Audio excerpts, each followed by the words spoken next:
क्या आप ऐसे सुनते हैं परमेश्वर? सोच के बता।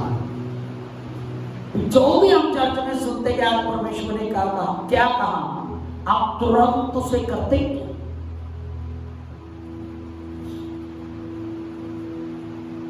पहला लिखा चेले गए और उन्होंने जाके वैसा ही किया जैसा प्रभु ने उन्हें कहा था। अधिकतर चर्च में लोग परमेश्वर का वचन सुनते हैं, सुन के चले जाते हैं, उनको मालूम नहीं है कैसे सुनना है। आपको पता चल गया कैसे सुनना है? हेलो, बताइए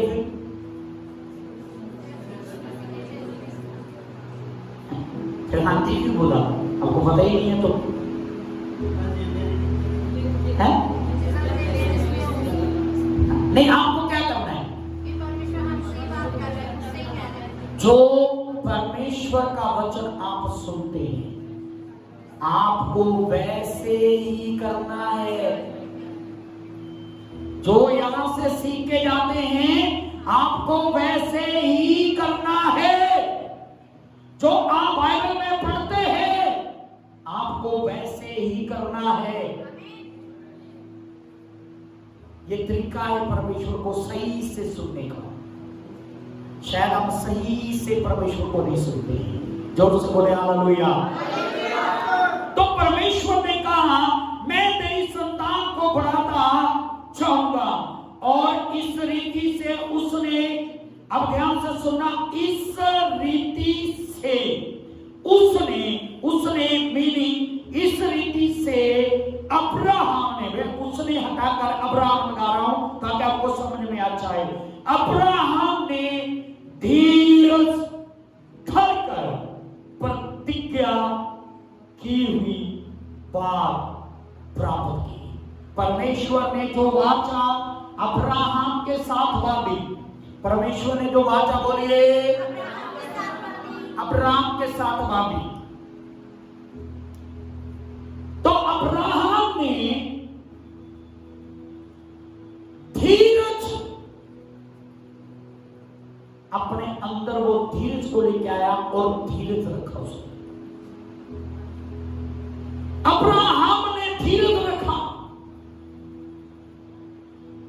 और बाइबल कहती इस प्रकार का अर्थ, वो बीच में अब्राहम किसको लेके आया? धीरज को लेके आया। किसको लेके आया बोलिए? धीरज को।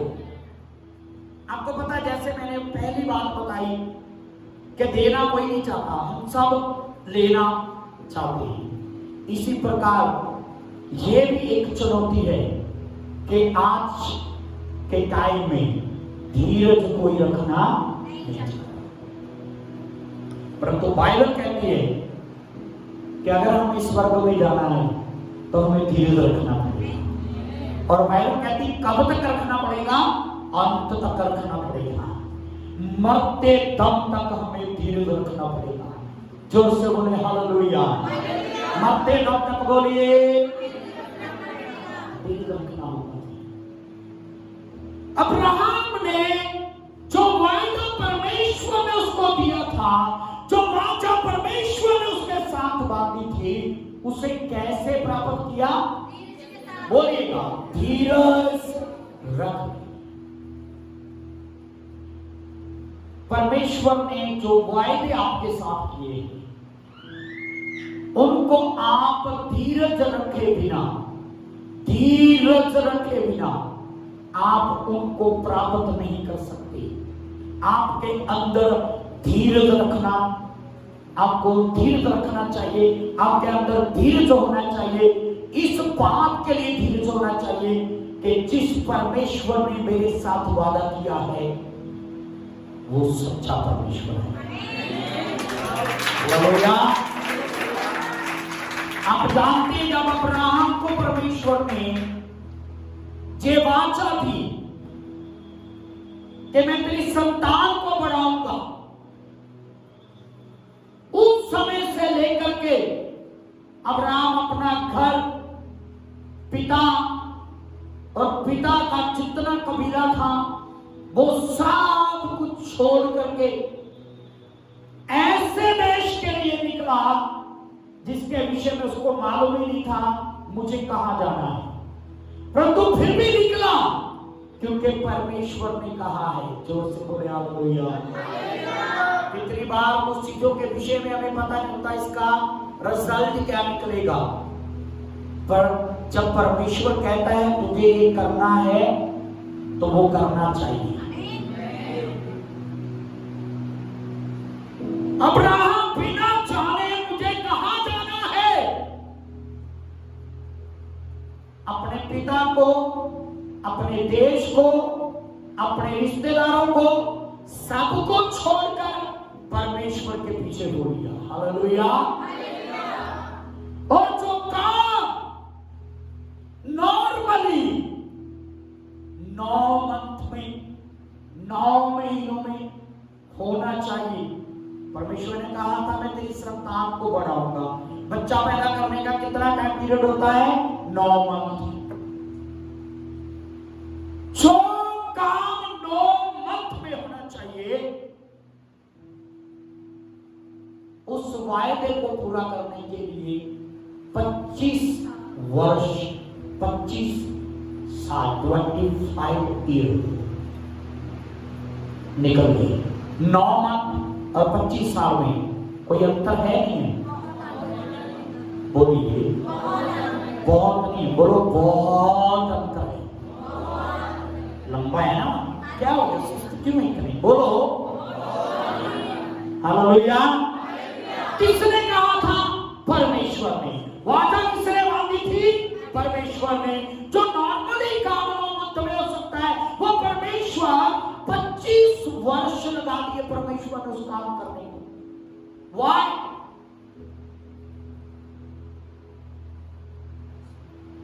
परमेश्वर अब्राहम को बहुत स्ट्रांग बनाना चाहता था हमारे लिए, कि हम अब्राहम के जीवन से कुछ सीखें। हालेलुया। और अब्राहम बैक नहीं गया कि मैं तो आशीष लेने के लिए परमेश्वर के पीछे आया था। जो काम 9 मंथ में होना चाहिए अभी तक नहीं हुआ। साल, 2 साल, 3 साल, 5 साल, 10 साल, 15 वर्ष बीतने के बाद उसके मन में ये विचार नहीं आया, क्यों मैंने अपना देश छोड़ा, क्यों मैंने अपने पिता का घर छोड़ा, क्यों मैं अपने पिता के घर को छोड़कर परमेश्वर के पीछे आया। वो कभी वापस जाने का, कभी भी वापस जाने का उसने निर्णय नहीं लिया, और कभी वापस जाने का नहीं सोचा, पीछे हटने का नहीं सोचा। जोर से बोले हालेलुया। वो परमेश्वर के साथ साथ चलता रहा।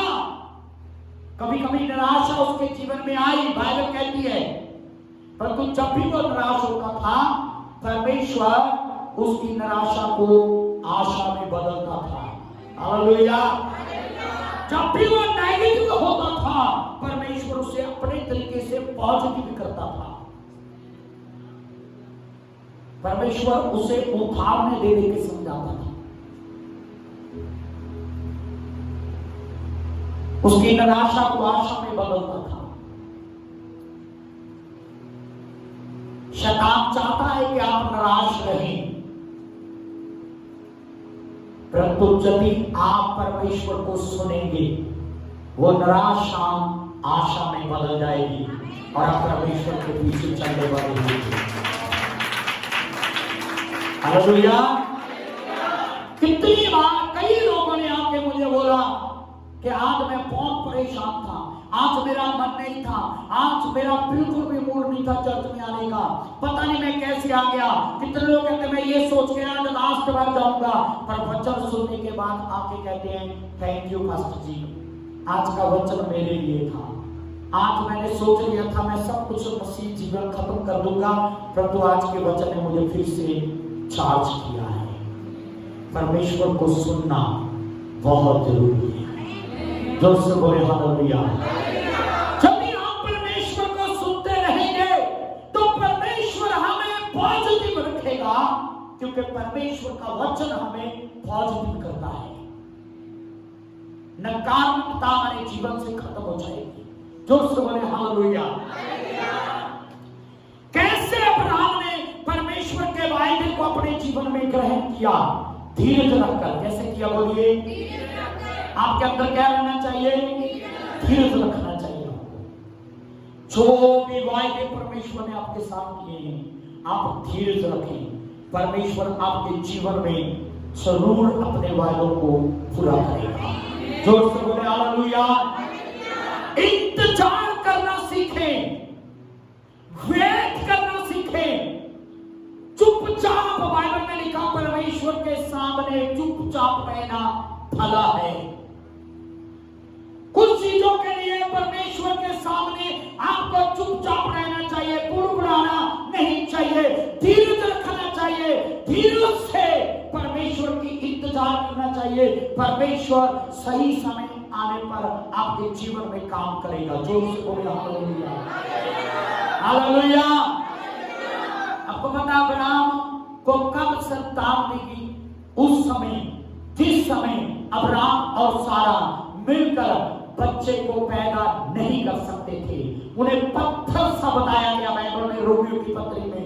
वो पत्थर से बन चुके थे, पत्थर से बन चुके थे। न्यू टेस्टामेंट में एक वचन है, यीशु मसीह ने कहा था अब्राहम के लिए परमेश्वर पत्थरों में से भी बच्चे पैदा कर सकता है। मेरे प्रियो, ये वचन को आप कॉन्टेक्ट करें। रोमियो की पत्री में बाइबल में लिखा है कि परमेश्वर ने एक पत्थर जैसे इंसान में से एक बच्चे को, एक संतान को, जाति को उत्पन्न किया। जोर से बोले हालेलुया। हालेलुया। यीशु मसीह के वचन जो सुसमाचार के अंदर ये वचन है कि अब्राहम के लिए वो पत्थरों में से बाल पैदा कर सकता है, वो वचन 100% सही साबित हुआ। क्योंकि अब्राहम और सारा वो पत्थर बन चुके थे, अर्थात उनको बच्चा पैदा करने के लिए जो विशेषताएं उनके अंदर होनी चाहिए थी वो है नहीं थी, वो खत्म हो चुकी थी। परंतु परमेश्वर ने फिर भी उन्हें संतान से आशीष दिया। जोर से बोले हालेलुया। अच्छी बात में बोले हालेलुया। मेरा मानना है अगर परमेश्वर ऐसी व्यवस्था में उन्हें डाल आता, इसहाक देने से पहले ही बच्चा पैदा हो जाता, इसहाक पैदा हो जाता, तो शायद अब्राहम और सारा का विचार हो सकता था वो फलाना उसके भी 10 साल बाद बच्चा हुआ था। ये परमेश्वर ने नहीं किया, कैसे हो गया? नहीं समझ में आ रहा? हेलो। उसको भी 15 साल बाद बेटा हुआ था, उसको भी 20 साल बाद बेटा हुआ था। परमेश्वर ने उन्हें ऐसी परिस्थिति, हालात में बच्चा दिया कि वो कह सके कि ये सिर्फ और सिर्फ हमारे जीवन में परमेश्वर ने किया है, परमेश्वर ने किया है। समझ मेरी बात? समझ में आ रही? ये बात समझ में जो मैं बोल रहा हूं? वो कह सकते थे हमें कोई प्रॉब्लम नहीं थी, ऐसे ही नहीं हुआ था सब, है ना? वो उसके 15 साल बाद, हमारे 10 साल बाद हो गया। नहीं, परमेश्वर उन्हें ऐसे स्थान पर लेके आया कि वो कह पाए कि ये सिर्फ और सिर्फ परमेश्वर ने हमारे जीवन में किया है। जोर से बोले हालेलुया। आप ही राखिए, बहुत ठंडा हालेलुया, और ऊंची बात में बोल, जोर से बोले हालेलुया। तो आपको क्या रखना है? धीरज रखना है। क्या रखना है बोलिए? धीरज रखना है। आपको पता बाइबल में बहुत सारे ऐसे लोग हैं जिन्होंने धीरज रखा। आप ध्यान से सुनना। यूसुफ के विषय में आज से कुछ साल पहले मैंने बहुत लंबे समय तक चर्च में पढ़ाया, करीब 1.5-2 साल तक मैं पढ़ाता रहा यूसुफ के विषय में। हालेलुया। 13 साल तक यूसुफ ने इंतजार किया, और अब्राहम ने इंतजार किया। और मूसा ने 40 साल तक इंतजार किया और दाऊद ने 20 साल तक इंतजार किया और यीशु मसीह ने भी 30 साल तक इंतजार किया। आप कितना टाइम इंतजार करते हैं, यह हमारे सामने एक सवाल है। यूसुफ ने इंतजार किया, अब्राहम ने इंतजार किया, मूसा ने धीरज रखा, दाऊद ने धीरज रखा। इंतजार करते रहे धीरज रखकर। आप लोग कितना टाइम इंतजार करते हैं, कितना धीरज रख पाते हैं, कितना टाइम धीरज रख पाते हैं? ये सवाल है हमारे सामने, हम कितना टाइम धीरज रखेंगे? बाइबल में लिखा है अंत तक धीरज रखना है। जोर से बोले हालेलुया। आपको पता है जब हम इंतजार करते हैं, धीरज रखते हैं, हमारे जीवन में लंबे समय तक हमें धीरज रखना पड़ता है, इंतजार करना पड़ता है। इसका अर्थ यह है कि हम अपनी जड़ों को फुला रहे हैं। हमारी जो जड़ें हैं ना, ये गहराई में जा रही है। हेलो, हमारी जो जड़ है गहराई में जा रही है। परमेश्वर आपके जीवन में बड़े फल को देखना चाहता है, इसलिए वो आपकी जड़ों को फैलने देता है, आपकी जड़ों को बढ़ने देता है, आपकी जड़ों को गहराई में जाने देता है, ताकि कोई भी आंधी तूफान आने से, टकराने से आप गिरो ना जाए, आप स्ट्रांग बने रहे और अंत तक प्रभु में बने रहे। हालेलुया, जो सबने हालेलुया।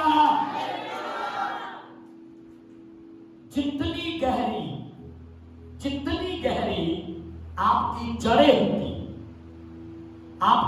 होंगी, उतनी ही लंबी और ज्यादा आपकी शाखाएं होंगी।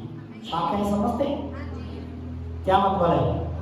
टानी लंबी होंगी, जितनी गहरी आपकी जड़ें होंगी। इसका अर्थ क्या है? जितना ज्यादा आप प्रभु में स्ट्रांग बनेंगे, उतना ही ज्यादा आप फलवंत होंगे, उतना ज्यादा आशीष पाएंगे, उतना ज्यादा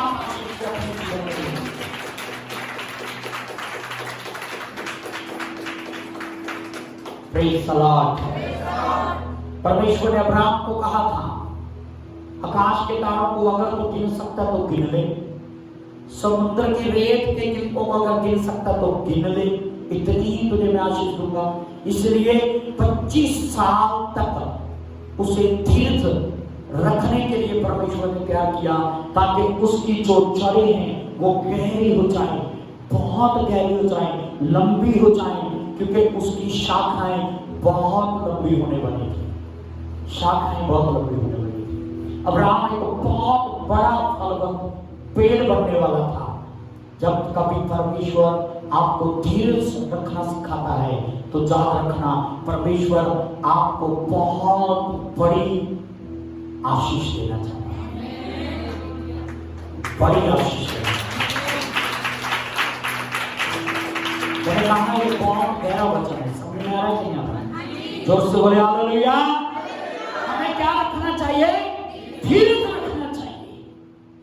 और बाइबल कहती है 16 वचन में, मनुष्य तो अपने से किसी बड़े की शपथ खाया करते हैं और उनके हर एक विवाद का फैसला शपथ से पक्का होता है। जब इंसानों में किसी बात की बहस होती है ना, हमारे पंजाब में कहते हैं ना, अच्छा फिर उसकी सौ खा, उसकी शपथ खा, है ना। तो अगर उसने शपथ खा ली तो हम फिर सब लोग कहते हैं अब उसने शपथ तो खा ली, अब इस बात को छोड़ ले, मतलब वो बात पक्का हो जाती है शपथ खाने से। हालेलुया। मेरी बात समझ रहे कि नहीं समझ रहे? तो बाइबल में भी ये लिखा है, किसी भी विवाद का फैसला शपथ से क्या हो जाता है? पक्का हो जाता है। तो परमेश्वर शपथ को बीच में लाया और शपथ के साथ उसने अब्राहम से वादा किया कि परमेश्वर जो कह रहा है वो पक्का है, वो टलने वाला, बोलिएगा, वो टलने वाला नहीं है। और 17 वचन में लिखा है, इसलिए जब परमेश्वर ने प्रतिज्ञा के वारसों पर, प्रतिज्ञा के वायदों के वारसों पर, वारस नहीं लिखा यहाँ, वारस, वारस मतलब एक, वारसों मतलब बहुत लोग। इसीलिए तो मैंने कहा ये वचन सिर्फ अब्राहम के लिए नहीं है, बोलिएगा, बोलो मेरे लिए है। ये वचन आपके लिए है, ये वचन मेरे लिए है, ये वचन आपके लिए है। प्रतिज्ञा के वारस, परमेश्वर ने सिर्फ अब्राहम से वाचा नहीं बांधी है, बाइबल में बहुत सारी ऐसी बातें हैं जो वाचा के रूप में हमें दी गई है। वाचा के रूप में बहुत सारी ऐसी बातें हैं, जैसे बाइबल में हम पढ़ते हैं यिर्मयाह 29 अध्याय के अंदर, आई थिंक परमेश्वर कहता मेरी जो सोचें हैं तुम्हारे लिए वो भलाई की सोचें, बुराई की नहीं। ये वायदा है परमेश्वर का, ये वाचा है परमेश्वर की। हालेलुया।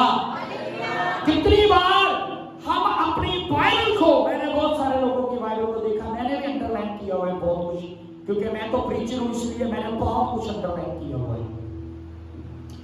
परंतु बहुत सारे लोग विश्वासी जो हैं बाइबल में जितने भी अच्छे अच्छे वचन हैं ना, वायदे के वचन हैं, आशीष के वचन हैं, उन्हें कलरफुल कर देते हैं। कलर वाला लेके, स्केच लेके है ना, उसको कलर करेंगे, green colour, pink colour, colour करके रखेंगे, अंडरलाइन करके रखेंगे। आपको पता है वो वायदे जो बाइबल के अंदर आपको दिए गए हैं, वो बाइबल में अंडरलाइन करने से सिर्फ आपके जीवन में पूरे नहीं होंगे, उन वायदों को अपने जीवन में, अपने मन में अंडरलाइन करना होगा। नहीं समझे? बाइबल में स्टोर ना करें सिर्फ उनको, अपने मन में उन्हें स्टोर करें, उन वादों को मन में स्टोर करें। हमेशा याद रखें कि परमेश्वर ने आपको क्या कहा। जोर से बोले हालेलुया। परमेश्वर ने आपको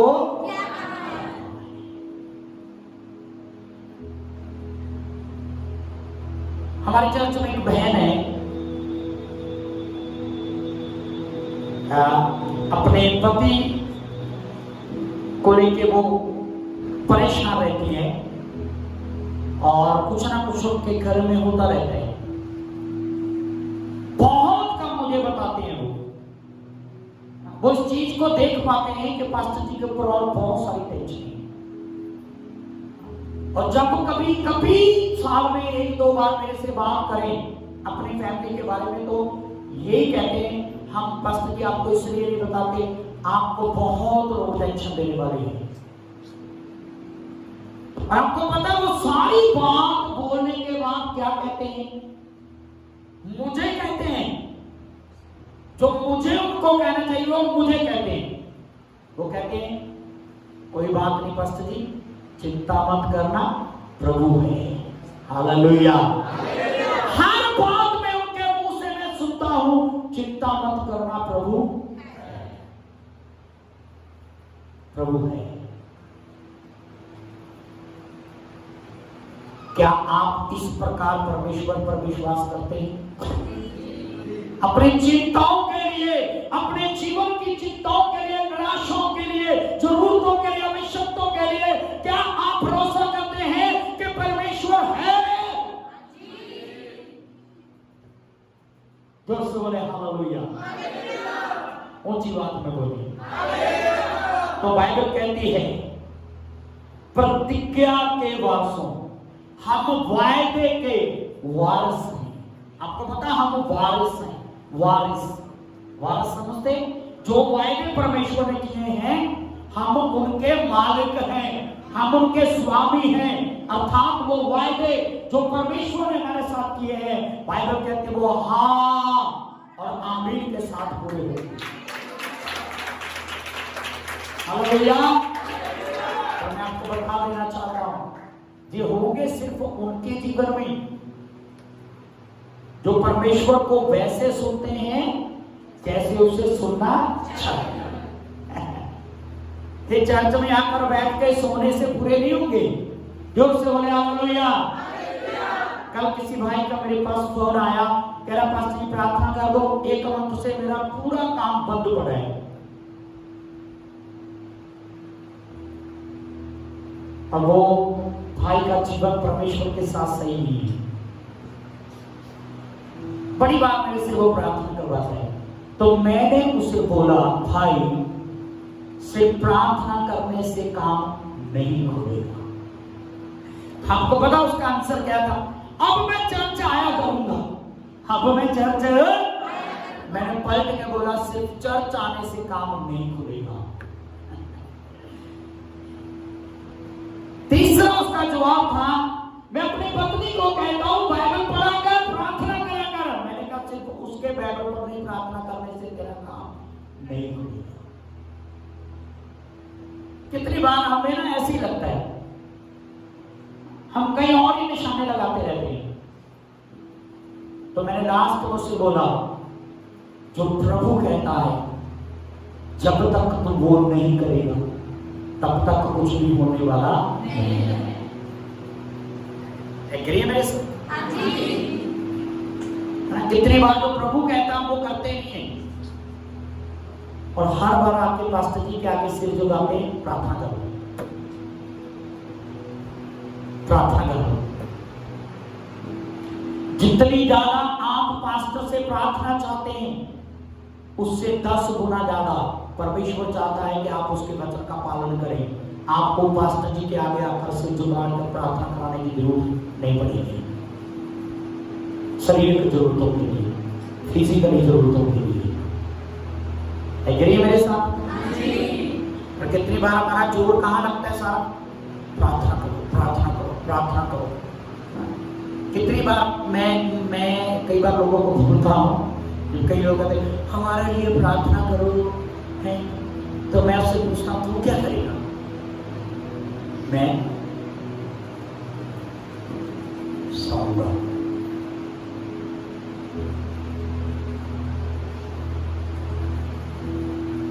आपको प्रार्थना योद्धा बनना है। जोर से बोले हालेलुया। ऊंची बात में बोले हालेलुया। उल्टा मत ले जाना। मैं मना नहीं कर रहा कि मैं आपके लिए प्रार्थना नहीं करूंगा, वचन को सही से सीख रहे हैं। वो सुनने के ऊपर आ गया, आप कैसे सुन रहे हैं? कुछ लोग फिर अच्छा पास्टर जी तो कहते मैं प्रार्थना नहीं करता, फिर मैं दूसरे चर्च में जाऊंगा जो मेरे लिए प्रार्थना करे। हालेलुया। जोर से बोले हालेलुया। किसी ने मेरी पत्नी के ऊपर अल्केशन लगाया, इल्जाम लगाया चर्च आने। कहती नीलू दीदी ने मुझे बोला, हमने प्रार्थना कराने के लिए फोन किया था, उसने बोल दिया आप खुद प्रार्थना किया करो। मेरी बात समझ में आई?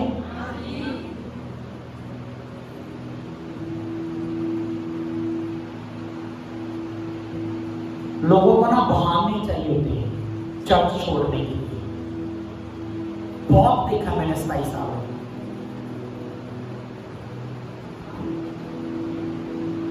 लोग कहते बातों का पतंगड़, यहाँ तो कलीसिया के लोग वचन का पतंगड़ बनाते हैं। पास्टर जी को ऐसे नहीं बोलना चाहिए। कुछ लोग बात सुना, पास्टर जी ने क्या कहा? लो अब पास्टर हमारे लिए प्रार्थना नहीं करेगा, कौन करेगा? हालेलुया। मैं ये नहीं कह रहा कि मैं आपके लिए प्रार्थना नहीं करूंगा, मेरे कहने का मतलब कुछ और है। आप सही से सुने मैं क्या कह रहा हूं। जोर से बोले हालेलुया। फिर क्या लिखा है? वारस हम कौन है? पहले ये बताइए मुझे, मैं समाप्त करने जा रहा हूं। आप कौन है? प्रतिज्ञाओं के, एक वादे के नहीं हजारों वादों के वारिस हैं। Praise the Lord. जोर से बोले हालेलुया। है कि नहीं है? अब लगता नहीं है। जोर से बोले हालेलुया। हालेलुया। ऐसी मत बोलते रहा करो मैं गरीब हूँ, गरीब हूँ, गरीब हूँ। कितने चर्च के लोग ना बहुत डायलॉग बोलते हैं पास्टर जी को लज्जत करने के लिए। पास्टर को अपने अगुए को शर्मिंदा करने के लिए बोलेंगे, हाँ जी तुसी साडे घरे कित्थे आए हो, असीं तां गरीब हां।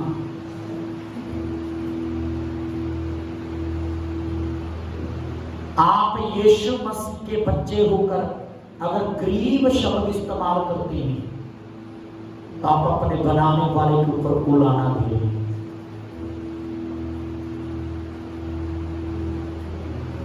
परमेश्वर कौन है? राजाओं का राजा। राजाओं के राजा का पुत्र गरीब होता है क्या? नहीं जी। आप गरीब हैं? नहीं जी। बोलिएगा, नहीं जी। आप गरीब नहीं। आप कभी शब्द को मत दोहराए।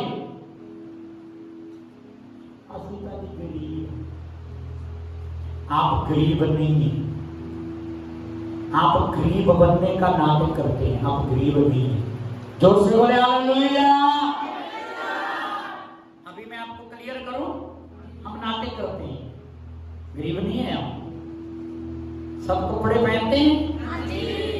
पेट भर खाना खाते हैं, हाँ जी। सोने के लिए चारपाई घर में है, हाँ जी। और बारिश में बचने के लिए ऊपर छत है, हाँ जी। तब कहां से गरीब है बताइए मुझे।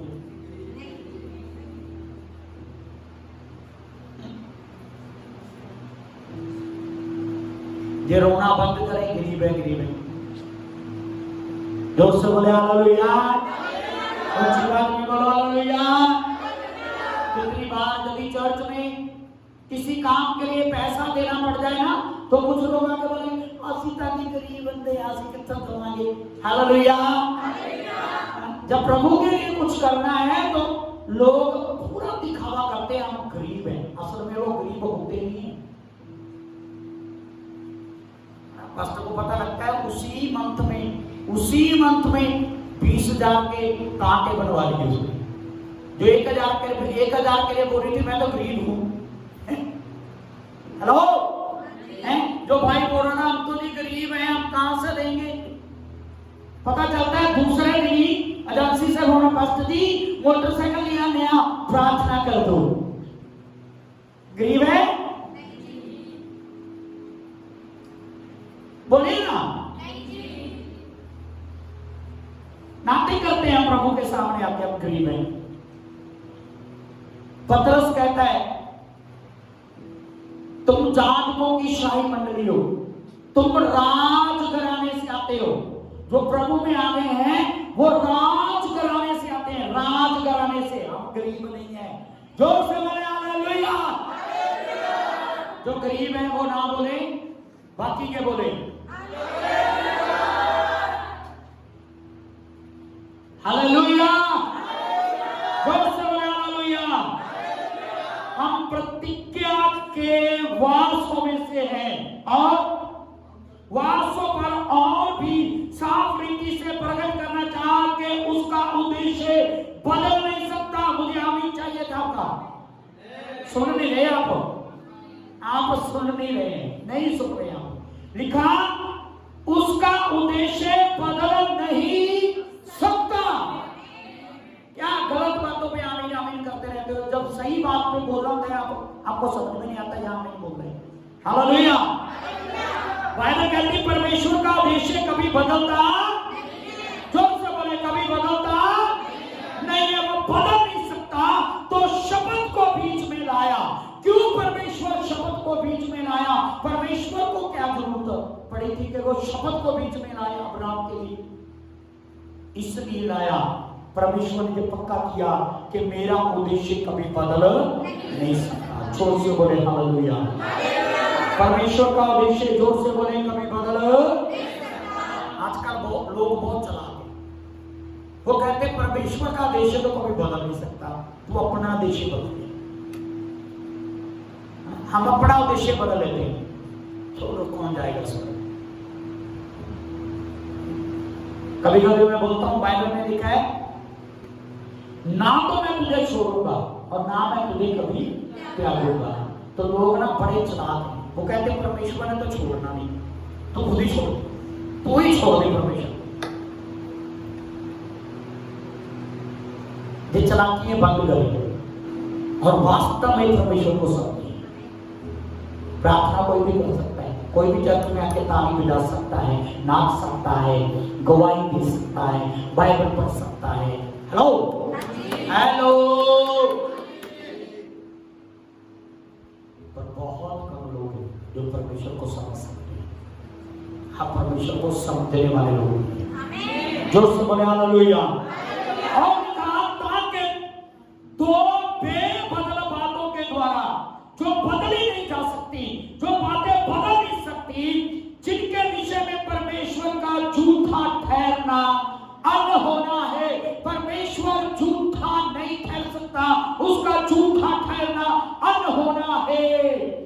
लिखा दृढ़ता से हमारा ढांढस बंध जाए। उसने शब्द को बीच में लाया ताकि हमारा ढांढस बंध जाए, हम मजबूत हो जाए, हम पक्का भरोसा करने वाले बन जाए, पक्का फेथ करने वाले बन जाए कि जो परमेश्वर ने कहा है वो कभी टलने वाला नहीं है, वो हो जाएगा, होगा ही रहेगा। और लिखा है दृढ़ता से हमारा ढांढस बंध जाए, जो शरण लेने के लिए इसलिए थोड़े हैं कि उस आशा को, इसलिए थोड़े हैं कि उस आशा को जो सामने रखी हुई है प्राप्त करें, उस आशा को जो सामने रखी हुई है उसे प्राप्त करें। दृढ़, हमारा विश्वास दृढ़ होना चाहिए। जो आशा परमेश्वर ने हमारे लिए रखी है हमें उसको प्राप्त करना है। जोर से बोले हालेलुया, जोर से बोले हालेलुया। हमें उसको क्या करना है? जोर से बोले, हमें उसको क्या करना है? प्राप्त करना है। वो आशा क्या है? लास्ट में बताकर मैं समाप्त करूंगा। वह आशा हमारे प्राण के लिए ऐसा लंगर है जो स्थिर और दृढ़ है और पर्दे के भीतर तक पहुंचाता है। जोर से बोले हालेलुया। वह आशा हमारे प्राण के लिए लंगर है। बोलिए प्राण के लिए लंगर। प्राण के लिए लंगर का मतलब हमारा प्राण कभी नष्ट नहीं होने वाला, हमारा प्राण कभी नाश नहीं होने वाला। यदि हम परमेश्वर पर भरोसा रखेंगे तो, उसमें बने रहेंगे तो, उसमें धीरज रखेंगे तो हमारे प्राणों को कोई नुकसान होने वाला नहीं है। और बाइबल कहती है लंगर है जो स्थिर और दृढ़ है। ये स्थिर है और दृढ़ है, ये कभी खत्म होने वाला नहीं है और पर्दे के भीतर तक पहुंच जाता है। लास्ट में इस बात को बताकर मैं समाप्त करना चाहता हूं। पर्दे के भीतर तक मैंने गूगल मेप पर कुछ दिन स्टडी दिया था तंबू के ऊपर। जितने लोगों ने उस वचन को सुना समझा वो मेरे साथ आए, जरा जल्दी से अध्ययन करें। पवित्र और महापवित्र स्थान, पवित्र और महापवित्र स्थान दोनों को अलग अलग करने के लिए बीच में एक पर्दा था। बीच में क्या था? एक पर्दा रखा हुआ था, पर्दा डाला हुआ था। और महापवित्र स्थान में कोई नहीं जा सकता था सिवाय महायाजक के। महायाजक ही उसके अंदर जाता था और उस पर्दे के अंदर महापवित्र स्थान में महायाजक परमेश्वर से भेंट करता था। ध्यान से समझ लेना, किससे भेंट करता था? परमेश्वर से। उसकी मुलाकात परमेश्वर के साथ होती थी। हालेलुया। उससे बोलेगा उसकी मुलाकात परमेश्वर तक पहुंच होती थी पर्दे के पार जाकर, पर्दे के पार निकलकर, आगे जाकर। जोर से बोले हालेलुया। और बाइबल कहती है पर्दे के भीतर तक पहुंचाता है। इसको समझना, छोट में बता रहा हूं। जब यीशु मसीह क्रूस पर मरा, आपको पता एक पर्दा हैकल के अंदर था, हैकल के अंदर था। और जब यीशु मसीह ने अपना प्राण छोड़ा, वो पर्दा बीच में से फट गया। फटने का मतलब समझते हैं? फटने का मतलब अगर मुझे इस पर्दे को दोबारा यहाँ पे लगाना है, मैं इसको फाड़ूंगा नहीं, मैं इसको खोलूंगा और अच्छे से संभाल के रखूंगा, क्योंकि दोबारा इसको यहाँ पे यूज करना है। जब फट गया, फटने का अर्थ ये है कि उस पर्दे की अब दोबारा जरूरत नहीं है। आप यीशु मसीह के द्वारा, उसकी मृत्यु के कारण को पर्दा फटने का मतलब है आप यीशु मसीह के द्वारा, यीशु मसीह की मृत्यु के द्वारा, यीशु मसीह की मृत्यु के वसीले से आप यीशु मसीह को अपने जीवन में अपनाने से परमेश्वर तक भेंट करने के लिए तैयार किए गए हैं। परमेश्वर तक पहुंचने के लिए आप तैयार किए गए हैं। यीशु मसीह ने वो रास्ता आपके लिए खोला जहां तक व्यवस्था आपको नहीं पहुंचा पाई, वहां अनुग्रह आया। यीशु मसीह अनुग्रह लेके आया और अनुग्रह से हम उस पर्दे के भीतर तक, महापवित्र स्थान तक यीशु मसीह की देह के द्वारा, पौलुस कहता उसने उस पर्दे को खोला। कैसे खोला? अपनी देह के द्वारा, अपने शरीर में से खोला। देह के द्वारा मिले, उसने अपने आप को मरने के लिए दिया, बलिदान किया, और उसके बलिदान से वो पर्दा फट गया और हम परमेश्वर तक पहुंच सकते हैं यीशु मसीह के द्वारा। जो उसके द्वारा। परंतु परमेश्वर तक पहुंचने के लिए हमें क्या करना पड़ेगा? अंत तक धीरज रखना पड़ेगा। वायदा करने वाले को सच्चा जाने, वायदा करने वाले को सच्चा जाने, विश्वास योग्य जाने, और सिर्फ उसे विश्वास योग्य इसलिए ना जाने कि मैंने कहा है, इसलिए जाने क्योंकि वो विश्वास योग्य है। आइए अपनी आंखें बंद करें, अपने सिरों को प्रभु से सभी जन अपनी आंखें बंद करें।